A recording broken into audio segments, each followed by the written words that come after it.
Efésios 3, 20 e 21. Aquele que é capaz de fazer infinitamente mais do que tudo o que pedimos ou pensamos, de acordo com o seu poder que atua em nós, a Ele seja a glória na Igreja e em Cristo Jesus, por todas as gerações, para todo sempre. Amém. Queremos falar nessa noite sobre quando a oração falha. A palavra do Senhor, ela nos incentiva a orar. Ela nos incentiva a buscar a Deus em oração. Não em orações esporádicas, feitas somente num dia de culto, mas através de uma vida de oração. Na verdade, a palavra do Senhor nos diz que nós devemos orar sem cessar. Isto significa que esta vida de oração deve prosseguir até o final da nossa vida. Não devem haver tempos de oração e tempos onde nós paramos de orar. A oração, ela tem tal grau de importância na vida cristã que muitos têm chamado-a de o oxigênio da vida cristã. O próprio ar da vida cristã, sem a qual não podemos verdadeiramente viver. Nós somos incentivados à oração porque a Bíblia nos traz promessas maravilhosas sobre a oração. Se o povo que se chama pelo nome do Senhor clamar por Ele, Ele diz que Ele ouvirá dos céus. Ele virá em seu socorro, Ele sarará a sua terra, Ele trará as bênçãos pelas quais eles estão orando. A Bíblia nos diz que nós devemos levar tudo a Deus em oração. Pedro nos diz que nós não devemos ficar com nenhuma preocupação, não devemos ficar com nenhum peso de preocupações, mas devemos lançar sobre Deus todas as nossas ansiedades, porque Ele tem cuidado de nós. Esse lançar sobre Deus significa não reclamar para o marido ou para a esposa, não é reclamar para o irmão ou para o companheiro de trabalho, significa entrar na presença de Deus e lançar sobre Ele o seu fardo. E a verdade é que nós, primeiro reclamamos para todo mundo, tentamos todas as soluções, e quando tudo falhou, então é que nós vamos para Deus e colocamos estas coisas para Deus, como se fosse, na verdade, uma última instância, um último apelo, quando, na verdade, a palavra de Deus está dizendo que em nada devemos estar solícitos, em nada devemos estar desejosos ou apreensivos, devemos, na verdade, lançar tudo sobre Deus, porque Ele tem cuidado de nós.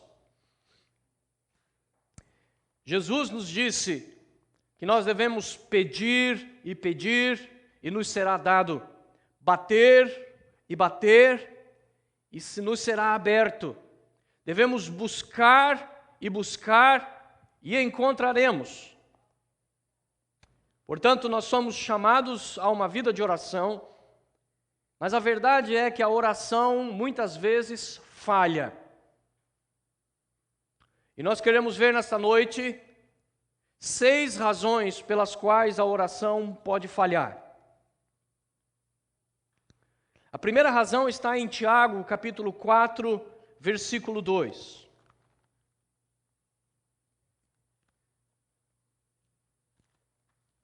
Tiago, capítulo 4, versículo 2.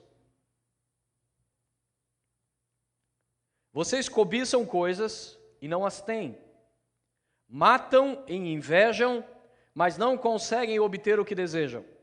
Vocês vivem a lutar e a fazer guerras. Não têm porque não pedem. A primeira razão pela qual a oração falha na nossa vida é pelo fato que nós, de fato, não oramos. A nossa oração é tão pouca, é tão fraca, é tão rápida, que não pode de fato ser considerado uma oração. Quando o máximo, apenas uma demonstração de que ainda cremos e esperamos em Deus em alguma coisa. Mas o fato é que grande parte daquilo que nós chamamos de oração não pode nem ser chamado de oração. Porque é tão fraco e insignificante, é tão destituído de corpo, de força, de intensidade, que realmente olhamos para isso e podemos nos iludir de que temos orado e pedido a Deus muitas coisas, mas a verdade é que gastamos muito mais tempo no preparo de documentos para regularizar nossas situações junto a advogados, com conselheiros para resolver os nossos problemas. Gastamos muito mais tempo reclamando dos nossos problemas do que de fato gastamos tempo orando. E daí chamamos isso de oração. A nossa oração não é uma oração, é de fato apenas um sussurro. Ela se torna apenas uma expressão de fé, mas não de fato uma oração. Como Tiago aqui diz, guerreamos, cobiçamos, mas não temos, matamos e invejamos, ou seja, lutamos, pisamos nos outros se for possível para conquistar, para conseguir, e na verdade nada temos. Não conseguem obter o que desejam, vivem a lutar, mas a verdade é que não recebem, não têm, porque não pedem. Não têm porque não pedem. Jesus insistiu com seus discípulos. Ele disse: eu quero que a alegria de vocês seja completa. Por isso, eu incentivo a vocês que vocês peçam a Deus, orem a Deus, busquem a Deus, para que a sua alegria seja completa. Porque uma alegria, irmãos, com Deus, de sermos salvos, sabemos que o nosso nome está escrito no livro da vida, que quando eu morrer, não vou ficar na sepultura, Jesus vai me levar. A alegria da salvação não pode verdadeiramente ser completa e muito menos abundante, enquanto nós temos tantas outras áreas de necessidade. Por isso Jesus disse, para nós colocarmos todas as coisas diante de Deus, e Ele insistiu com os discípulos, vocês não estão orando o suficiente, vocês não estão pedindo a Deus o suficiente.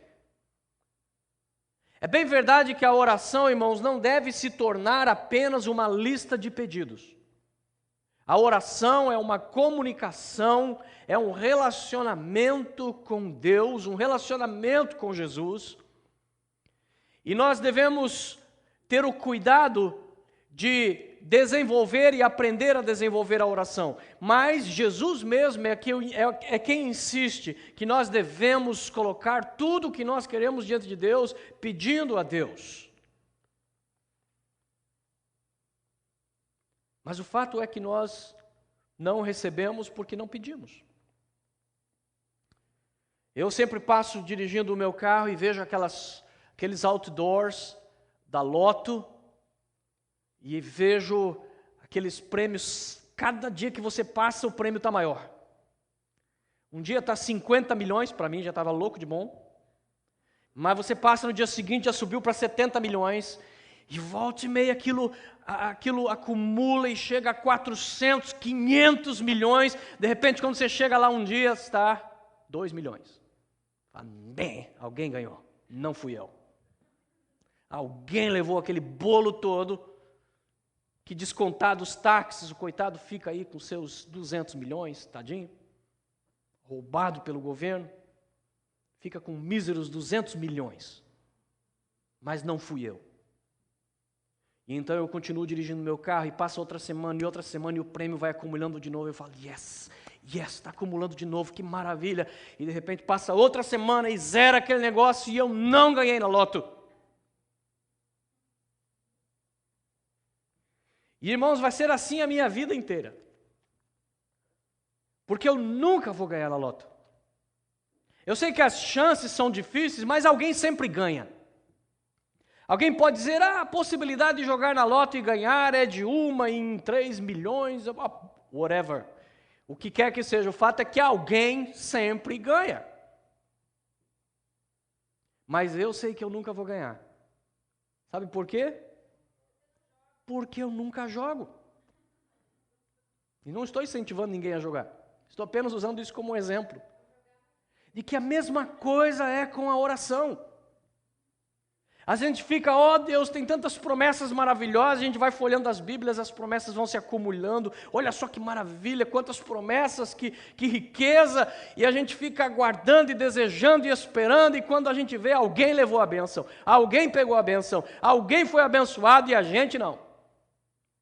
E a gente fica, não recebi a minha bênção, não foi dessa vez, mas a gente fica do mesmo jeito, na verdade a gente não ora. Nós, na verdade, não fazemos o que nós devemos fazer diante de Deus e depois ficamos reclamando que Deus não nos ouve.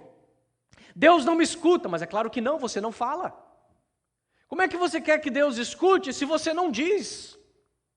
Deus não responde as minhas perguntas, mas você nunca pergunta, na verdade.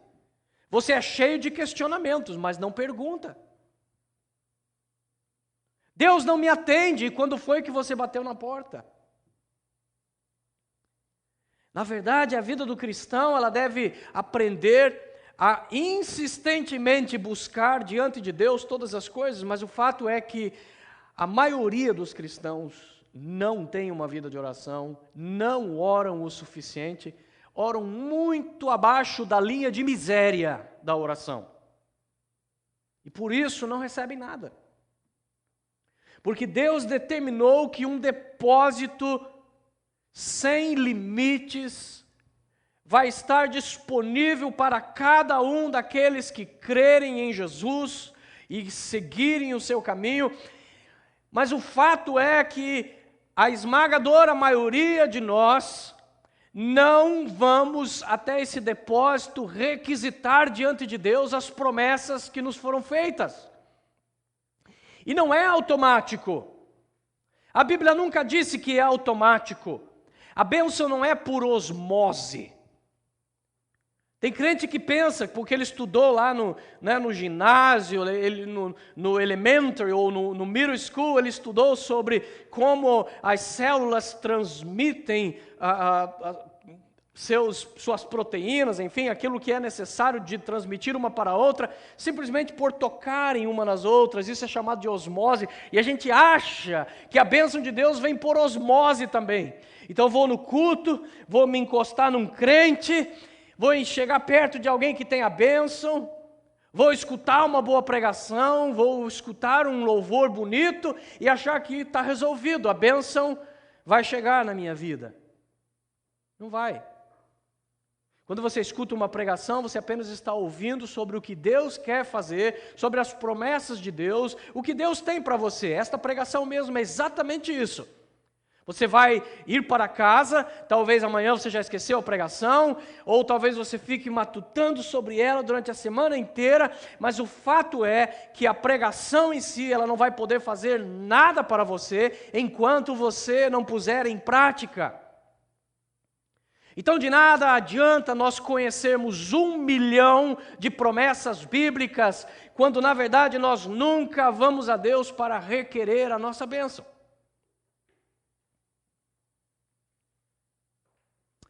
A segunda razão pela qual as nossas orações não são respondidas é porque nós temos interesses errados.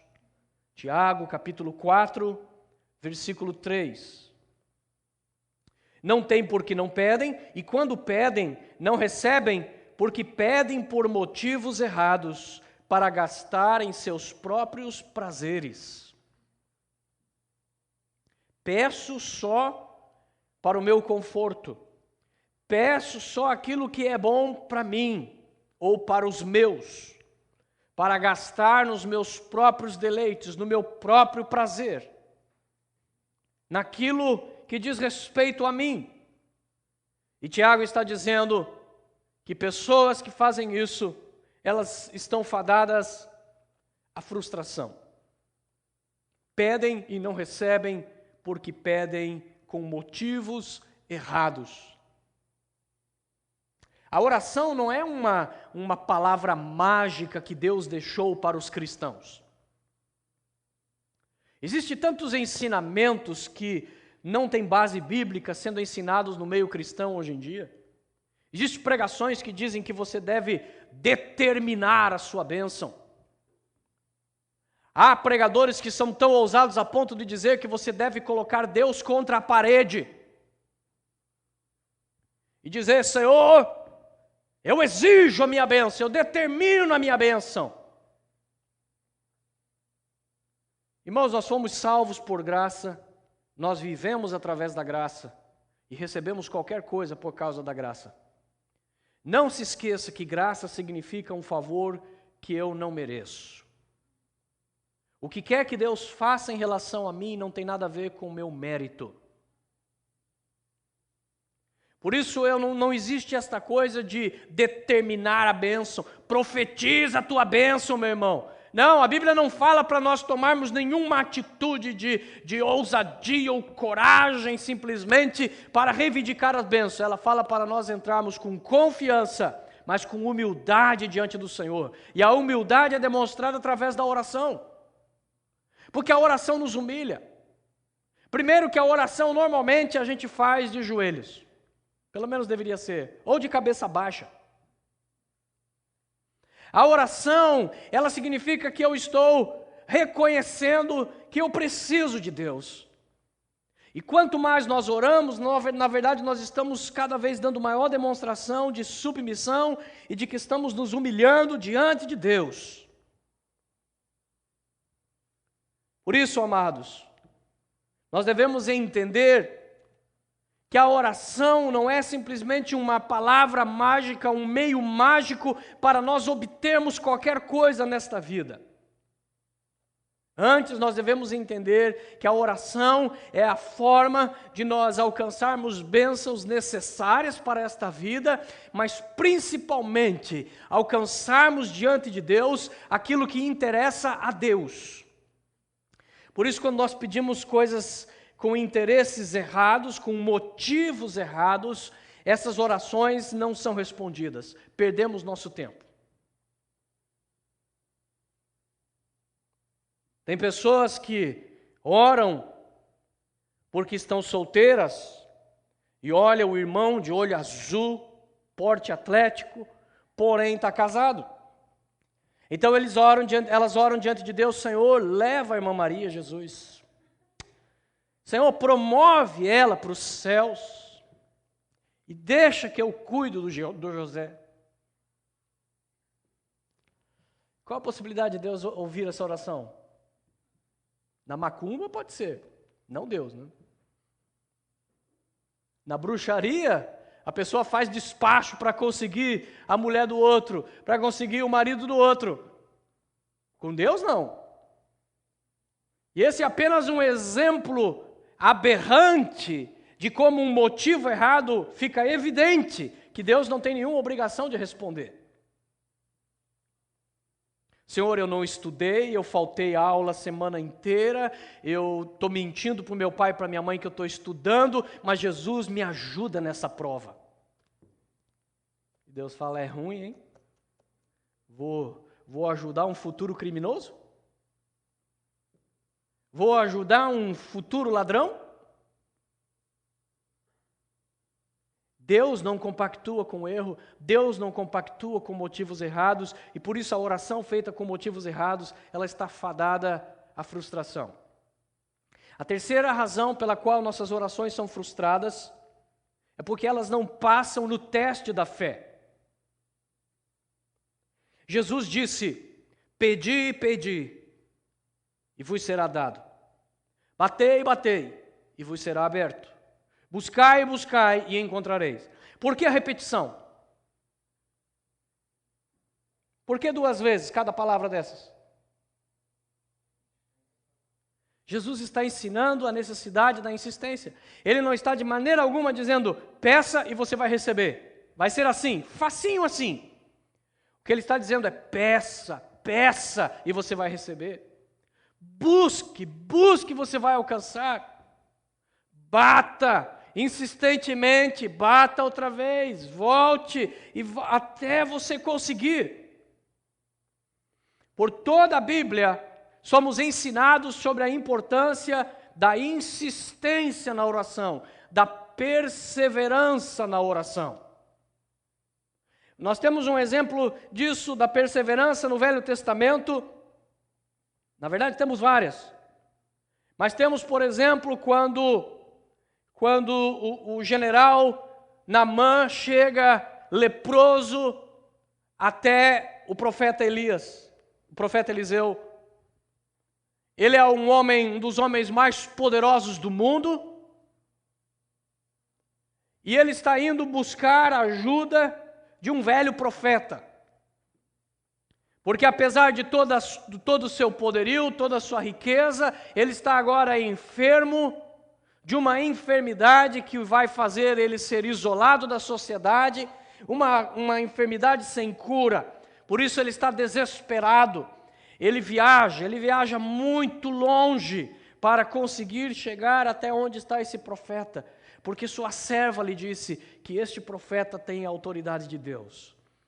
E ele então vai com toda a sua cavalaria, vai com toda a sua pompa, ele chega lá com todas as suas medalhas, chega perto da barraca onde está Eliseu, e ele diz ao seu servo: diga para o profeta vir para fora, que aqui está o general Naamã pedindo para ser atendido. E Eliseu, dentro da sua cabana, quem sabe escrevendo alguma coisa no computador, lendo um livro. Quem está aí? Naamã, o general Naamã. Ele fala para ele tomar 7 banhos no Rio Jordão. Ele não sai nem para fora, não olha nem na cara do general, ele despreza o general, supostamente, pelo menos é isso a aparência da coisa, e ele apenas dá uma ordem: diga para ele tomar 7 banhos no Rio Jordão.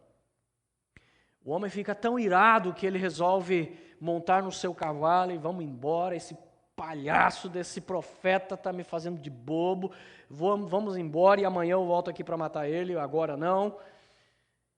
E ele é convencido por, de novo, outro servo que diz: Senhor, mas a gente já veio tão longe, o que custa? Faz o que ele pediu. E ele então começa a tirar sua armadura, suas medalhas, sua roupa. Começa a aparecer sua pele branca, as manchas da doença na frente de todo mundo. Está todo mundo olhando. E aquela cena constrangedora, e ele dá o primeiro mergulho. O Rio Jordão não era o rio mais limpo, nem o mais belo que existia. Era um rio cheio de lodo, era um rio sujo. E ele dá o primeiro mergulho e sai, e olha, as feridas estão lá. Dá um segundo, um terceiro mergulho, e as feridas estão lá. E ele percebe que parece que está fazendo papel de tolo na frente de todos, mas ele insiste. O quinto, o sexto mergulho, e nada aconteceu, não melhorou nada. Mas é somente no 7º mergulho que ele sai das águas e a sua pele está como a pele de um bebê. Se não fosse a perseverança até completar os 7 mergulhos, não haveria a vitória para Naamã.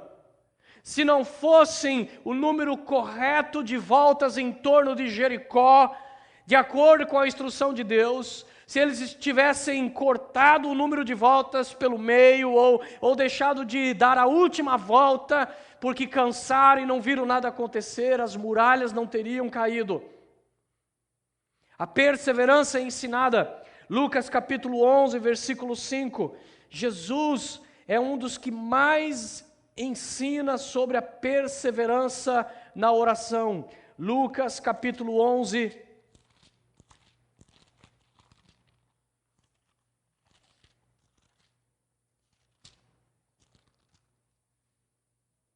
versos 5 a 13.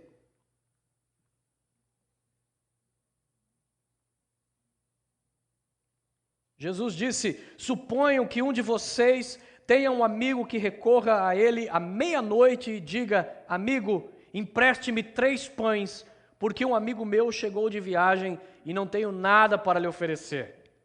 É ruim, hein? Imaginou alguém bater na sua casa meia-noite para pedir pão emprestado? O que você vai fazer? Qual seria a sua reação? É um abusado mesmo. O cara me acorda no melhor do meu sono. Geralmente, meia-noite, você já está para lá de Bagdá. Meia-noite, o seu sonho está a 1000 por hora. Acordar nesse horário com batida na porta, meu amigo, é aquela sensação horrível, aquela zonzeira, tontura, aquela vontade de esganar alguém. Jesus disse: o que estiver dentro, responde, não me incomode. Claro, of course. A porta já está fechada, eu e os meus filhos já estamos deitados, não posso me levantar e lhe dar o que pede. Eu lhes digo, embora ele não levante para dar-lhe o pão por ser seu amigo, por causa da importunação se levantará e lhe dará tudo o que precisar. Por isso lhes digo, peçam e lhes será dado, busquem e encontrarão, batam e a porta lhes será aberta. Pois todo o que pede recebe, o que busca encontra, e aquele que bate a porta será aberta. Olha que ilustração maravilhosa Jesus usa. Ele diz, se alguém não te atender por ser teu amigo, pelo menos para se livrar de você, ele vai atender, ele vai pegar os pães e vai jogar pela janela. Vai embora, praga, some. Tomara que tenha dor de barriga, mas me deixa dormir. Jesus disse, façam isso com a oração. Por que ele está dizendo isso? Porque Deus vai nos dar alguma coisa contrariado? Não, a ênfase de Jesus é, observem, se ele não fizer por ser seu amigo, porque o homem falha, mesmo o melhor amigo pode falhar, mas Deus não falha e Deus é o nosso amigo. Então, com certeza, a amizade, o desejo de Deus por nós, seu amor, vai falar muito mais alto. E por isso Jesus disse, insista na oração, busque até receber. Mas depois ele dá um outro exemplo, ao contrário, mas com o mesmo efeito. Lá em Lucas, no capítulo 18, mostrando que é um assunto que Jesus sempre voltava a ele. Em Lucas 18, no versículo 1 diz assim, então Jesus contou aos seus discípulos uma parábola para mostrar-lhes que eles deviam orar sempre e nunca desanimar. Ele disse, em certa cidade havia um juiz que não temia Deus, nem se importava com os homens, e havia naquela cidade uma viúva que se dirigia continuamente a ele, suplicando-lhe, faze-me justiça contra o meu adversário. Por algum tempo ele se recusou, mas finalmente disse a si mesmo, embora eu não tema a Deus e nem me importe com os homens, esta viúva está me aborrecendo, vou fazer-lhe justiça para que ela não venha mais me importunar. E o Senhor continuou, ouçam o que diz o juiz injusto, acaso Deus não fará justiça aos seus escolhidos que clamam a Ele de dia e de noite? Continuará fazendo-os esperar? Eu lhes digo, Ele lhes fará justiça e depressa, contudo, quanto o Filho do Homem vier, encontrará fé na terra? Jesus está insistindo. Ele está dizendo, busque ao Senhor. Porque nessa ilustração agora já não é um amigo seu, é um juiz injusto. Um homem que não teme a Deus, que não tem princípios morais, que não se preocupa com o próximo. Mas ele está dizendo, até esse tipo de homem, se você importunar, ele vai lhe dar o que você está pedindo. A ideia de Jesus é justamente pensar o inverso, porque Deus é o juiz justo. Ele é aquele que se preocupa com o homem, ele é aquele da qual é gerado todo o princípio moral. Por isso ele está dizendo, se até um injusto é capaz de te dar por insistência, quanto mais um juiz justo, que é Deus. Busque, insista, faça a tua oração passar no teste da fé. E aí você receberá o que Deus tem para te dar. A quarta razão é porque muitas pessoas pedem o que é contrário ao plano de Deus. Em João 15, versículo 7,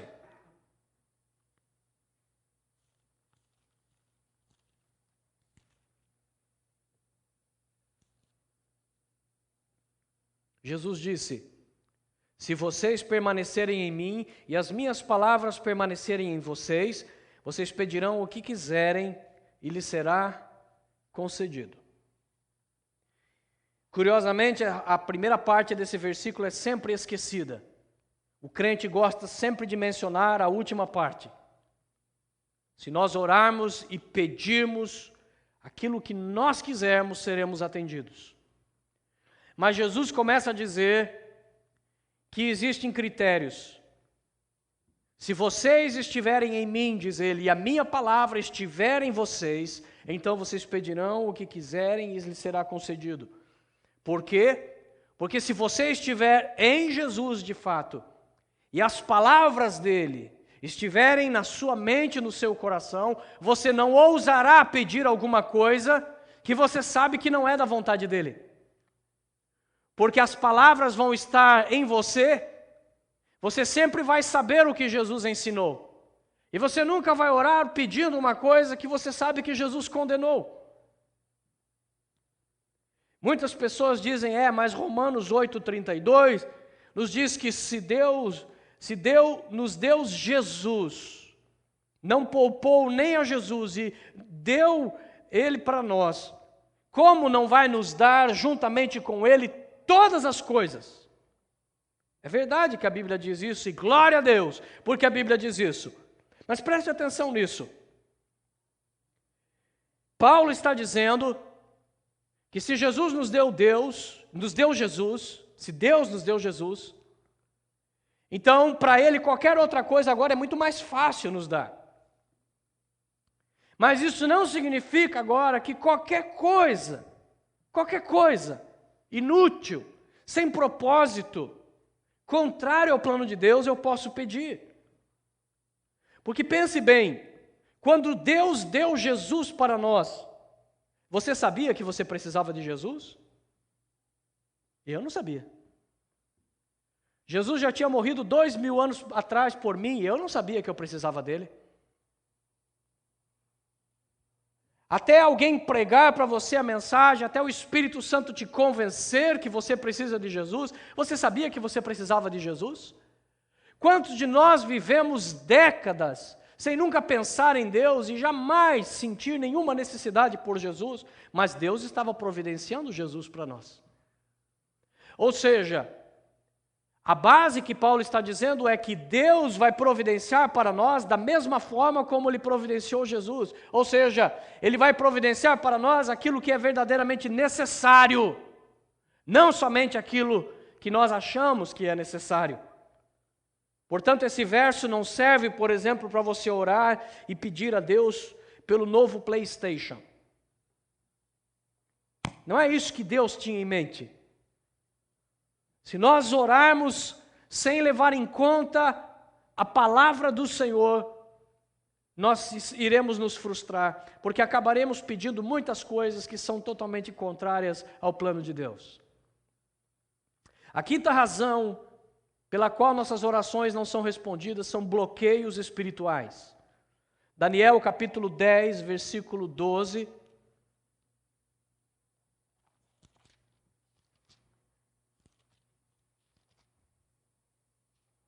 Daniel 10, 12 e 13 diz assim: e o anjo prosseguiu: não tenha medo, Daniel. Desde o primeiro dia em que você decidiu buscar entendimento e humilhar-se diante do seu Deus, suas palavras foram ouvidas e eu vim em resposta a elas. Se você ler um pouco antes, você vai descobrir que o que está acontecendo aqui é que Daniel propôs fazer um jejum de 21 dias, e por 21 dias ele jejuou e buscou a Deus. Não um jejum total, um jejum completo, mas diz que ele não comeu carne, não tomou vinho, e não comeu nada que lhe desse prazer. Provavelmente ele comeu brócolis. E por 21 dias Daniel está orando e jejuando e clamando a Deus e nada acontece. E ora, e geme, e chora, e insiste e nada acontece. Quando chega ao 21º dia, o anjo aparece para ele e diz: Desde o primeiro dia que você começou a orar, Deus me enviou para te trazer a resposta. Aí você fala, caramba, o céu é longe mesmo, hein? Levou 21 dias para o cara chegar. Mas aí ele fala, na verdade, por que demorou tanto. Ele diz, mas o príncipe do reino da Pérsia me resistiu durante 21 dias. Então Miguel, um dos príncipes supremos, veio em minha ajuda, pois eu fui impedido de continuar ali com os reis da Pérsia. Observe que coisa interessante, é um anjo que está sendo enviado para trazer a resposta da oração, mas ele diz, mas eu demorei 21 dias, porque o príncipe da Pérsia me impediu. Que príncipe da Pérsia seria capaz de impedir um anjo? É claro que não está falando de um rei de carne e osso, ele está falando da potestade espiritual dos demônios que eram responsáveis pelo império da Pérsia. Daniel estava vivendo no império da Pérsia. Por isso é este anjo que aparece lá e diz, não, peraí, eu sei que Daniel está orando, mas quem manda aqui sou eu é que sou o capitão aqui, e ninguém entra, ninguém faz nada aqui se eu não autorizar. E ele então ficou, me deixa passar, eu tenho que levar a bênção de Daniel, e o diabão lá, não, você não vai. Então de repente vem o arcanjo Miguel, e esse diz ali que é o Bambambam, é um dos mais antigos generais de guerra, e ele diz, como é que é? Como é que é? Você não vai deixar o anjo passar? E então a coisa ficou feia, e finalmente o anjo é liberado. Observe que a Bíblia está claramente dizendo aqui de um bloqueio espiritual entre o momento em que eu oro e a bênção que está vindo para mim, a resposta de Deus à minha oração. Há uma luta espiritual no meio destas coisas, e se eu não buscar a Deus com intensidade, e aqui todas as coisas se juntam com interesse correto, se eu não buscar a Deus para valer, se eu não buscar a Deus com relação à sua palavra, o bloqueio espiritual vai continuar lá. Então eu tenho que continuar clamando e continuar jejuando, até que o bloqueio espiritual se retire e eu receba a minha bênção. O diabo não quer que você receba a bênção da oração. O diabo não quer que você continue a orar. Por isso ele vai tentar se levantar e tentar bloquear cada uma das coisas que você está pedindo para Deus. Ele vai tentar se levantar e no mesmo dia fazer com que a bênção que você está pedindo, ou a cura que você está pedindo, ou o que quer que seja, se torne pior ainda. Para que você comece a não crer no poder da oração, descrer em Deus e na sua palavra. Por isso, irmãos, quando orar, esteja preparado, porque o diabo vai tentar impedir, vai tentar trazer a incredulidade, mas continue orando, continue insistindo, continue buscando. Deus vai enviar o seu anjo, que vai lhe dar vitória no mundo espiritual, e a vitória do Senhor chegará até você. E a sexta e última razão, a falta de poder espiritual, a falta do nosso poder espiritual é um dos maiores empecilhos para a oração. Voltemos lá a Efésios 3:20 e vamos prestar atenção nas palavras de Paulo agora. Efésios 3:20.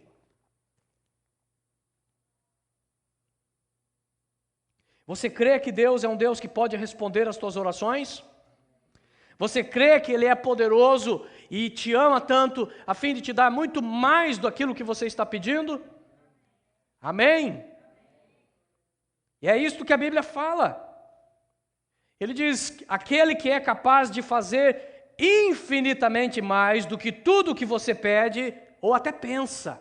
Porque tem coisas que a gente acha que é tão difícil que a gente não tem nem coragem de pedir. A gente pensa, se Deus me desse. A gente pede por um monte de coisa e algumas coisas a gente só pensa. Mas Paulo está dizendo, o Deus a que nós servimos, Ele é poderoso para fazer infinitamente mais daquilo que você está pedindo. Infinitamente mais. Nada é trabalho difícil para Deus. Nada faz Deus suar uma gota de suor. Não tem nada que faça Deus pensar um pouco, falar, como é que eu vou fazer isso? Não existe absolutamente nada. Qualquer coisa que a gente precise, qualquer coisa que a gente tenha necessidade, qualquer coisa que a gente peça ao Senhor de acordo com a sua palavra, Deus não tem nenhum grau de dificuldade em nos conceder, irmãos. Ele pode nos dar e nos dar infinitamente mais do que eu peço e até do que eu penso. Mas aqui que está o segredo. Preste atenção. Se parasse por aí, muita gente ia continuar muito frustrada. E muita gente acredita só nessa primeira parte. Eu sei que Deus é poderoso, eu sei que Deus me ama, eu sei que Deus pode me dar o que eu estou pedindo, e então você pede, pede, pede. Mas está faltando alguma coisa. Porque Paulo diz que Deus é poderoso para nos dar infinitamente mais do que tudo quanto pedimos ou pensamos, de acordo com o quê? De acordo com o poder de Deus. Ué, mas Deus já não é poderoso? É. Mas o que ele diz? De acordo com o poder que está em nós, que opera em nós. E como é que alguém consegue ter poder espiritual? Somente com uma vida de oração. Através da obediência à sua palavra, através de um coração totalmente aberto para Deus e uma vida de oração. É através da oração que vem o poder de Deus. Jesus disse: ficai em Jerusalém até que do alto sejais revestidos de poder. Ao que ele estava se referindo? À oração. Ele não disse para os discípulos ficarem sentados e discutindo teologia. Ele não disse para os discípulos ficarem cantando a noite toda, durante 10 dias. Jesus disse: fiquem em Jerusalém e orem e busquem o poder do Espírito Santo. E por causa da oração, o poder veio. O poder de Deus só vem por causa da oração. E é este poder que Paulo está falando aqui. Deus é poderoso, mas o fato é que Deus vai responder infinitamente mais do que eu penso ou peço, de acordo com o poder dele que opera na minha vida. E aqui que é o problema, porque o poder espiritual na vida de algumas pessoas é tão pequeno, que é só isso que Deus vai poder operar na vida dele, coisas pequenas. Mas se é de acordo com o poder espiritual que opera em mim, que eu vou ter resposta das minhas orações, então eu tenho que buscar uma vida de oração, não para pedir 1 milhão de coisas primeiro, mas sim para que eu me torne forte espiritualmente, para que eu me torne uma ameaça para o inferno, para que eu me torne alguém cheio do Espírito Santo, cheio da graça, cheio do poder de Deus, cheio de poder espiritual, e aí sim, aí quando eu orar, Deus vai me responder conforme a medida do poder de Deus que já está em mim. É por isso que um Eliseu, ele pode pegar a capa de Elias, olhar para o rio e bater nela com fúria e dizer: aonde está o Deus de Elias? E as águas se abrirem. Não é que ele está duvidando, pelo contrário, já existe tanto poder de Deus na vida de Eliseu naquele momento, que ele na verdade está declarando isso, e por isso ele fere aquelas águas com a capa de Elias, com autoridade, e as águas se abrem para ele passar.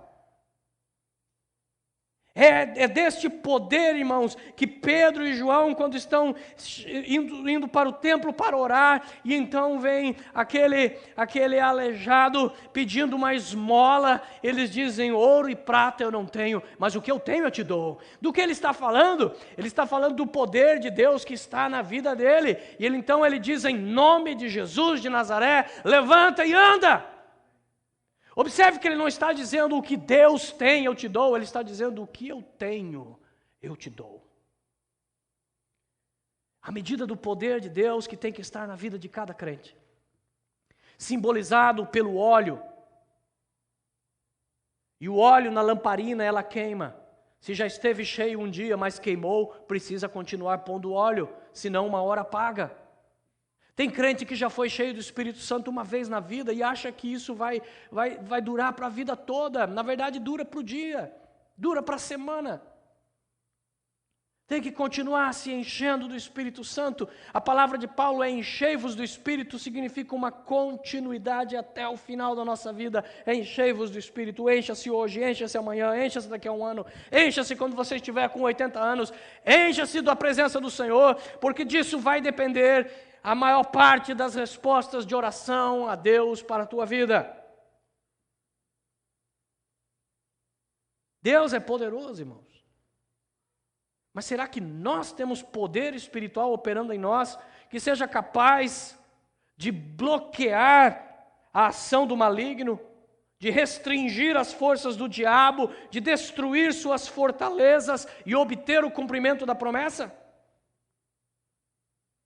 Quando Paulo está dizendo, de acordo com o poder que está em nós, na verdade ele está sugerindo que nós somos, a nossa vida espiritual é como um tubo da onde o poder do Espírito vai fluir. As respostas de oração vão fluir. O reino de Deus vai fluir. Mas sabe o que acontece com os tubos normalmente? Eles funcionam para trazer, para carregar e para transmitir aquilo que tenha que passar por ele com perfeição. Mas o problema é quando começa a se acumular sujeira no tubo. E o tubo, na verdade, começa a se estreitar por causa da sujeira. E chega um momento que está tão sujo, que não é que a água não esteja entrando. O problema é que já não tem mais passagem para a água.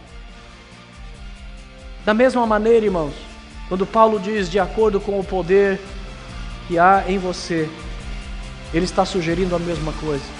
Nós precisamos alargar esse tubo da nossa vida. Nós precisamos limpar esse tubo e tirar todo o impedimento, para que então oremos e Deus comece a responder às nossas orações.